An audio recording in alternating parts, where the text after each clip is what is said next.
Hello again. Let's finish off this chapter. There's just a few pages in it, quite a long one before we get to chapter 5. We're in Gringotts Bank. The vaults were reached by means of small goblin-driven carts that sped along miniature train tracks through the bank's underground tunnels.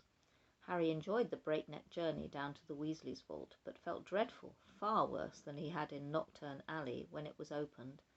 There was a very small pile of silver sickles inside and just one gold galleon. Mrs. Weasley felt right into the corners before sweeping the whole lot into her bag. Harry felt even worse when they reached his vault. He tried to block the contents from view as he hastily shovelled handfuls of coins into a leather bag. Back outside on the marble steps they all separated, Percy muttering vaguely about needing a new quill. Fred and George had spotted their friends from Hogwarts, Lee Jordan. Mrs. Weasley and Ginny were going to a second-hand robe shop. Mr. Weasley was insisting on taking the Grangers off to the Leaky Cauldron for a drink. "We'll all meet at Flourish and Blott's in an hour to buy your school books," said Mrs. Weasley, setting off with Ginny. "And not one step down Knockturn Alley," she shouted at the twins' retreating backs. Harry, Ron and Hermione strolled off along the winding cobbled street. The bag of gold, silver and bronze, jangling cheerfully in Harry's pocket, was clamouring to be spent, so he bought 3 large strawberry and peanut butter ice creams, which they slurped happily as they wandered up the alley, examining the fascinating shop windows. Ron gazed longingly at a full set of Chudley Cannon robes in the windows of Quality Quidditch supplies, until Hermione dragged them off to buy ink and parchment next door. In Gamble and Jape's Wizarding Joke Shop they met Fred, George and Lee Jordan, who were stocking up on Dr. Filibuster's fabulous wet start, no-heat fireworks. And in a tiny junk shop full of broken wands, wonky brass scales and old cloaks covered in potion stains, they found Percy, deeply immersed in a small and deeply boring book called Prefects Who Gained Power. "A study of Hogwarts prefects and their later careers," Ron read aloud off the back cover. "That sounds fascinating." "Go away," Percy snapped. "Of course, he's very ambitious, Percy. He's got it all planned out. He wants to be Minister of Magic," Ron told Harry and Hermione in an undertone as they left Percy to it. An hour later they headed for Flourish and Blott's. They were by no means the only ones making their way to the bookshop. As they approached it, they saw to their surprise a large crowd jostling outside the doors trying to get in. The reason for this was proclaimed by a large banner stretched across the upper windows. "Gilderoy Lockhart will be signing copies of his autobiography, Magical Me, today, 12:30 to 4:30 p.m. "We can actually meet him," Hermione squealed. "I mean, he's written almost the whole book list." The crowd seemed to be made up mostly of witches, around Mrs. Weasley's age. A harassed-looking wizard stood at the door, saying, "Calmly, please, ladies. Don't push there. Mind the books now." Harry, Ron and Hermione squeezed inside. A long queue wound round right to the back of the shop, where Gilderoy Lockhart was signing his books. They each grabbed a copy of Break with a Banshee and sneaked up the line to where the rest of the Weasleys were standing with Mr. and Mrs. Granger. "Oh, there you are, good," said Mrs. Weasley. She sounded breathless and kept patting her hair. "We'll be able to see him in a minute." Gilderoy Lockhart came slowly into view, seated at a table surrounded by large pictures of his own face, all winking and flashing dazzlingly white teeth at the crowd. The real Lockhart was wearing robes of forget-me-not blue, which exactly matched his eyes. His pointed wizard's hat was set at a jaunty angle on his wavy hair. A short, irritable-looking man was dancing around, taking photographs with a large black camera that emits puffs of purple smoke with every blinding flash. "Out of the way there," he snarled at Ron, moving back to get a better shot. "This is for the Daily Prophet." "Big deal," said Ron, rubbing his foot where the photographer had stepped on it. Gilderoy Lockhart heard him. He looked up. He saw Ron, and then he saw Harry. He stared. Then he leapt to his feet and positively shouted, "It can't be Harry Potter!" The crowd parted, whispering excitedly. Lockhart dived forward, seized Harry's arm and pulled him to the front. The crowd burst into applause. Harry's face burned as Lockhart shook his hand for the photographer, who was clicking away madly, wafting thick smoke over the Weasleys. "Nice big smile, Harry," said Lockhart, through his own gleaming teeth. "Together you and I are worth the front page." When he finally let go of Harry's hand, Harry could hardly feel his fingers. He tried to sidle back over to the Weasleys, but Lockhart threw an arm around his shoulders and clamped him tightly to his side. "Ladies and gentlemen," he said loudly, waving for quiet, "what an extraordinary moment this is. The perfect moment for me to make a little announcement I've been sitting on for some time. When young Harry here stepped into Flourish and Blots today, he only wanted to buy my autobiography, which I shall be happy to present him now free of charge."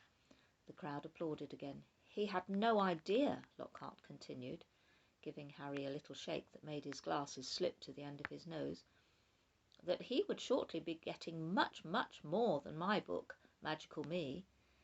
Me and his schoolfellows will, in fact, be getting the real Magical Me. Yes, ladies and gentlemen, I have great pleasure and pride in announcing that this September I will be taking up the post of Defence Against the Dark Arts teacher at Hogwarts School of Witchcraft and Wizardry." The crowd cheered and clapped, and Harry found himself being presented with the entire works of Gilderoy Lockhart. Staggering slightly under their weight, he managed to make his way out of the limelight to the edge of the room, where Ginny was standing next to her new cauldron. "You have these," Harry mumbled to her, tipping the books into the cauldron. "I'll buy my own."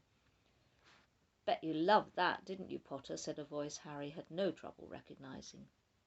He straightened up and found himself face to face with Draco Malfoy, who was wearing his usual sneer.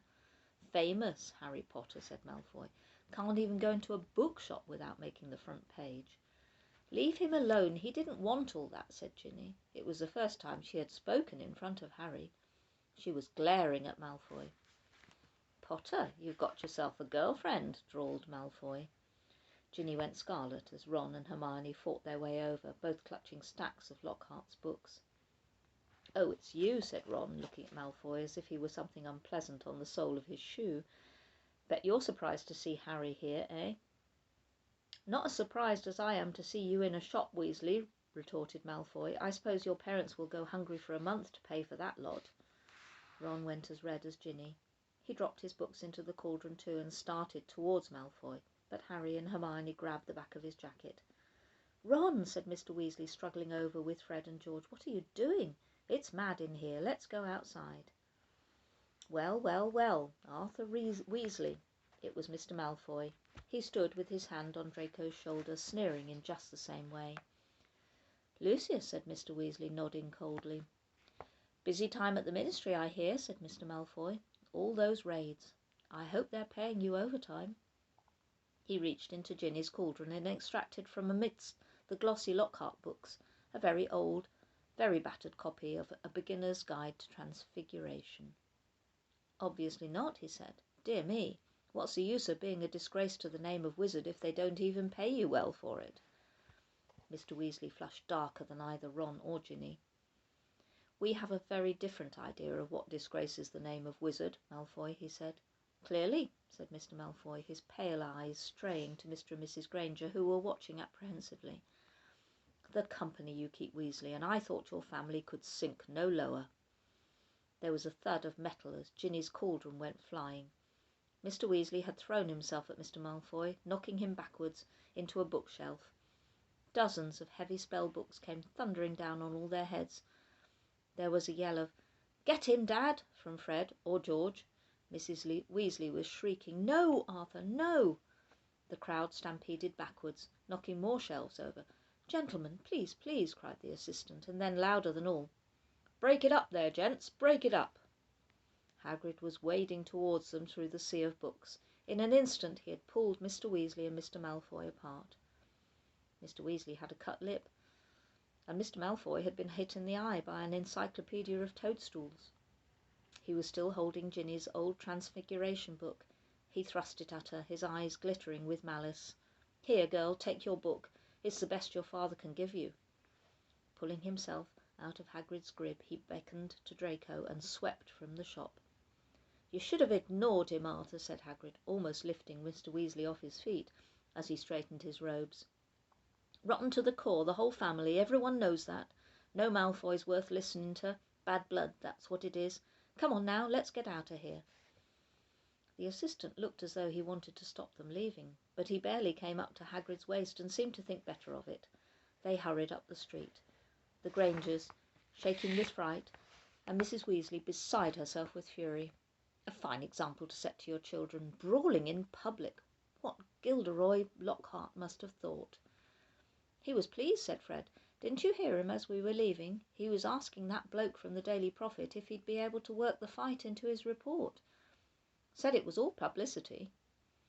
But it was a subdued group that headed back to the fireside in the Leaky Cauldron, where Harry, the Weasleys, and all their shopping would be travelling back to the Burrow, using Floo powder. They said goodbye to the Grangers, who were leaving the pub for the Muggle Street on the other side. Mr. Weasley started to ask them how bus stops worked, but stopped quickly at the look on Mrs. Weasley's face. Harry took off his glasses and put them safely in his pocket before helping himself to Floo powder. It definitely wasn't his favourite way to travel. And we'll finish that bit there and start chapter 5 in the next one. Bye for now. Bye.